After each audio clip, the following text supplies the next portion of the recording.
2025-26 या शैक्षणिक वर्षासाठी आश्रमशाळांमध्ये काम करणाऱ्या वर्ग 3 आणि वर्ग 4 चे रोजंदारी कर्मचारी अद्यापही नियुक्ती आदेशाविना कार्यरत आहे। 16 मे 2025 पासून शासकीय आश्रमशाळांचे कामकाज सुरू असून कर्मचारी अपुऱ्या संख्येमुळे विद्यार्थ्यांचे मोठ्या प्रमाणात शैक्षणिक नुकसान होत आहे। गेल्या 13 ते 14 वर्षांपासून नियमितपणे रोजंदारीवर काम करणाऱ्या कर्मचाऱ्यांना तात्काळ आदेश देण्यात यावेत या मागणीसह विविध प्रश्नांवर प्रकल्प अधिकारी राजूर यांना निवेदन सादर करण्यात आले। या निवेदनामध्ये शासनाच्या बाह्य स्त्रोताद्वारे शिक्षक व वर्ग 4 कर्मचाऱ्यांची भरती करण्याच्या निर्णयाचा तीव्र निषेध करण्यात आला आहे। हा आदेश आदिवासी भागातील गोरगरिबांच्या रोजगारावर गदा आणणारा अन्यायकारक आहे। आर्थिकदृष्ट्या हलाखीच्या परिस्थितीत असलेल्या सुमारे 140 ते 150 कर्मचाऱ्यांच्या कुटुंबांचे भविष्य या रोजंदारीवर अवलंबून आहे। शासनाने या रोजंदारी कर्मचाऱ्यांचे नियुक्ती आदेश देऊन त्यांच्या नोकरीचे संरक्षण करावे, कायमस्वरूपी आदेश द्यावेत अशी ठाम भूमिका यावेळी मांडण्यात आली आहे। सदर मागणी माजी आमदार वैभव पिचड यांच्या मार्गदर्शनाखाली समाजसेवक अनंत महादुघाणे, माजी कृषी उत्पन्न बाजार समिती सभापती तुकाराम खाडे, बाजीराव सगभोर तसेच वर्ग 3 व 4 कर्मचारी संघटनेचे पदाधिकारी Kishore Chaudhari sir, Shivram Tambekar sir, Popere sir, Kunal Navali, Devram Bhangare, Pradeep Deshmukh, Varsha Potkule, Dhanashree Ghane, Reshma Bhangare, Hausabai Gondake सह अनेक रोजंदारी कर्मचारी यांच्या उपस्थितीत करण्यात आली आहे।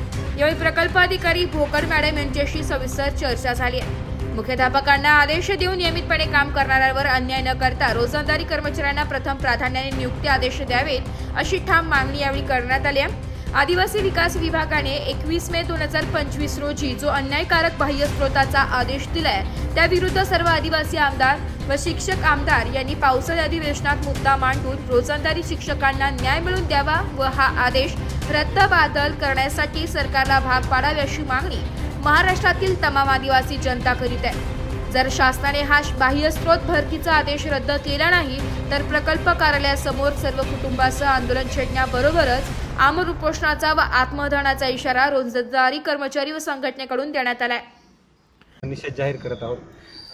खरं म्हटलं तर या पत्रांनी आपल्या रोजंदारीवर खूप मोठी गदा आणलेली आहे। खूप अवघड प्रश्न आपल्यासमोर उभा मांडलेला आहे, तर तो सोडवण्यासाठी आपल्याला डॉक्टर साहेब मदत करत आहेत। आज आपल्या या ठिकाणी या सर्व रोजंदारी बांधवांचा रोजीरोटीचा प्रश्न उपस्थित झालेला आहे। काही बांधवांनी 10 वर्ष सेवा केली, अगदी कसोशीनं प्रयत्न करून अगदी दुर्मिळ भागामध्ये, अगदी ग्रामीण भागामध्ये आदिवासी मुलांना शिकवण्याचं काम केलं। त्यांच्या आरोग्याचा प्रश्न असेल, त्या प्रश्नाच्या सगळ्या समस्या त्यांनी सोडवल्या, त्यांची सगळी निगा केली आणि आज शासनानं आपल्याला कोणतीही पूर्वसूचना न देता, कोणत्याही प्रकारचं पूर्वकल्पना न देता आपल्या विरोधात असा GR काढला आणि आपला रोजगार हिरावून घेतला। तर त्या संदर्भात आपण साहेबांच्या मार्फत त्या पत्राचा पूर्णपणे निषेध करत आहोत। आता माझे सहकारी बांगरे सरांनी या ठिकाणी सूचना मांडली की आमचे सर्व वर्ग 3 व वर्ग 4 कर्मचारी हे सध्या शैक्षणिक वर्ष 23-24 मध्ये सगळे कार्यरत होते आणि शासनानं आम्हाला पूर्ण कल्पना न देता अचानकपणे त्या ठिकाणी जो 21 मेचा जो पत्र काढला याच्या सर्वांच्या वतीनं आम्ही या ठिकाणी आज जाहीर निषेध या ठिकाणी माजी आमदार वैभवराव पिचड यांच्या नेतृत्वाखाली आदिवासी समाजसेवक डॉक्टर आनंदजी घाणे साहेब व त्यांचे सहकारी आलेले खाडे साहेब व सगभोर साहेब यांच्या सर्वांच्याच मार्गदर्शनाखाली आम्ही या ठिकाणी आज या ठिकाणी किंवा कार्यालयासमोर या ठिकाणी जाहीर निषेध करतो।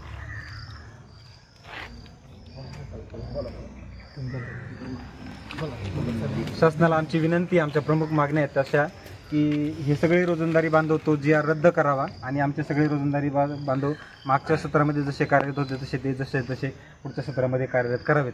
आदिवासी मुलांच्या शिक्षणाचा प्रश्न आहे, त्यांच्या आरोग्याचा प्रश्न आहे, तरी त्या सगळ्या गोष्टीला पाठबळ करणारे हे लोक आहेत, तर यांचा तत्परतेने विचार व्हावा अशी आमची सरकारकडे मागणी आहे। गेले 12 वर्ष, जवळजवळ 2012 पासून आतापर्यंत कार्यरत आहे। तेव्हा मला आदेश मिळावा अशी माझी विनंती आहे। माझ्या रोजीरोटीचा प्रश्न आहे, एवढेच मी मला सांगू शकते। 3 वर्ग 4 कर्मचारी जो 21 मेचा पत्र निघाला तेव्हापासून प्रत्येकाची झोपच उडालेली आहे। कमी तटपुंजीमध्ये प्रत्येक कर्मचारी काम करत होते आणि प्रत्येक कर्मचाऱ्यांनी 4-4 वर्ष 5-5 वर्ष ही आपल्या आश्रम शाळेसाठी जे आदिवासी विद्यार्थी आहेत त्यांच्यासाठी सेवा बजावलेली आहे. आणि जो पत्र निघाला त्या पत्रामुळं आजही त्यांचे एकाही कर्मचाऱ्यांचे आदेश दिलेले नाही आहेत. तर तो पत्र रद्द व्हावा व जे कर्मचारी पहिलेच कार्यरत होते त्यांनाच आदेश देण्यात यावेत, कारण त्यांच्या कुटुंबाचा हा प्रश्न आहे. धन्यवाद. आम्ही माननीय प्रकल्प अधिकारी राजूर इथं माझे सर्व बंधू आणि भगिनी जे रोजंदारीचे कर्मचारी वर्ग 3 आणि 4चे आहेत ते सर्व एकत्र येऊन आम्ही माननीय बोकड मॅडम यांना एक निवेदन दिलं. का निवेदन यासाठी दिलं का गेल्या यांनी 10-12 वर्षामध्ये जी सर्व्हिस केलेली सेवा दिलेली या कालखंडामध्ये आज शासनाने बाह्यस्रोत म्हणून एक आदेश काढला. 21 मे 2025 रोजी आदेश काढला का बाह्यस्रोतामध्ये भरती करावी.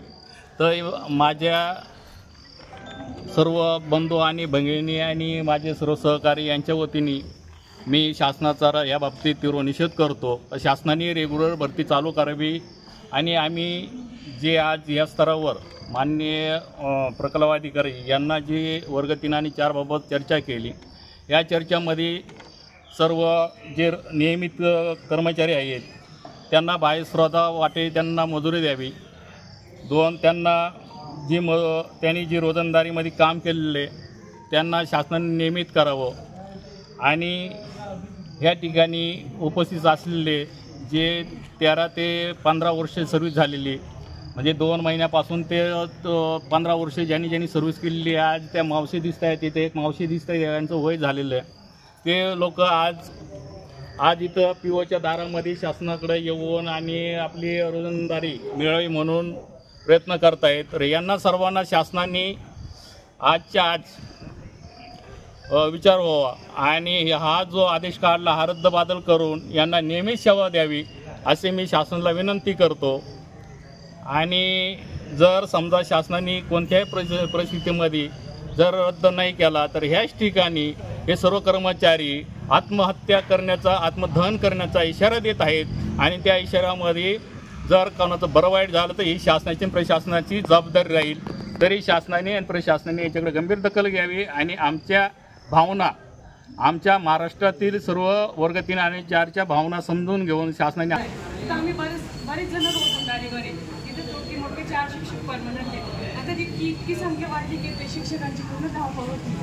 मग असं का बरं सरकारने आमच्याला अन्याय केला? अशी काही चूक झाली आमच्याकडून तर त्यांनी कंपनीमार्फत भरायला सुरुवात केली. शिक्षणाचा दर्जा काय राहणार आहे सर ते कंपनीमार्फत भरले? माझा हा प्रश्न आहे सरकारला. आम्ही एवढं क्वालिफाईड असून आमचं ते विचार करत नाही आहे. दुसरे लोक भरायला ते तयार झाले. आता किती शिक्षक आहेत का जे अनेक वर्षापासून काम करत आहेत. माझं नाव पोटफुले वर्षाखाली. मी मुख्य शाळेत काम करते माध्यमिक शिक्षिका म्हणून गणित विषय शिकवते. पण आम्हाला सर न्याय मिळायला पाहिजे. त्या संदर्भात आम्ही काम मुख्याध्यापक संघाचे अध्यक्ष त्यांना पण भेटलो. त्यांना सांगून आलो की असं तुम्ही तुमच्या पद्धतीने प्रयत्न करा. मग आमचे पण प्रयत्न करू.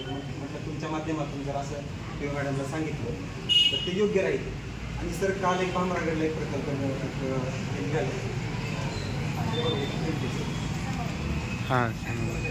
वर्ग 4च्या आदेश. तर भामरागडचा जो प्रकल्प आहे त्या प्रकल्प अधिकाऱ्यांनी काय केलं की वर्ग 4चे जे पद आहेत ते त्यांनी स्पष्टपणे मांडले. स्वयंपाकी असेल चौकीदाराची पदं आहेत तर रोजंदारीच्या तत्वाने त्या लोकांना आदेश पारित करण्याचं त्यांनी ठरवलं.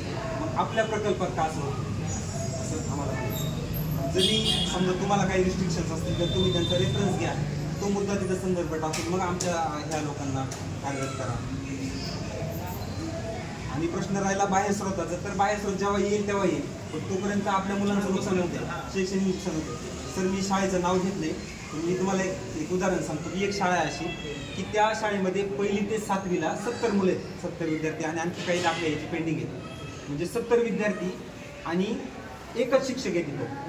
सर तो कसा शिकवणार जर 70 विद्यार्थी पुढे आणि एका वर्गाचे 9 विषय पकडा. 7वीचे 9 विषय इतिहास भूगोल नागरिक शास्त्राचे 9 विषय आहेत सर. तर त्या माणसाने एका वेळेस कोणत्या वर्गाला शिकवायचं? 7वीला शिकवायचं तर 6वीचे मुलं बोलतात 6वीच्या मुलांना शाळेचं नाव श्रीपुंजी शाळा हां जे काय असेल ते तिथं माणूसच नाही. तर तो एक माणूस काय करेल? म्हणजे ही एक शाळा नाही. एक मी उदाहरण सांगितलं अशा अनेक शाळा आहेत की तिथं हा प्रश्न उपस्थित आहे. मग आदिवासी विकास विभाग जर आदिवासींसाठी काम करत असेल तर आदिवासी मुलांची शैक्षणिक दर्जा कसा उंचावेल हा सगळ्यात महत्त्वाचा मुद्दा आहे. मग आदिवासी आश्रमशाळा कशासाठी काढल्यात तर मुलांचा विकास होण्यासाठी, मुलांचा शैक्षणिक दर्जा प्राथमिकता पहिली ते 7वी असे खूप सारे प्रश्न आहेत. त्याच्यावर मार्ग निघावा अशी आमची विनंती आहे तुम्हाला.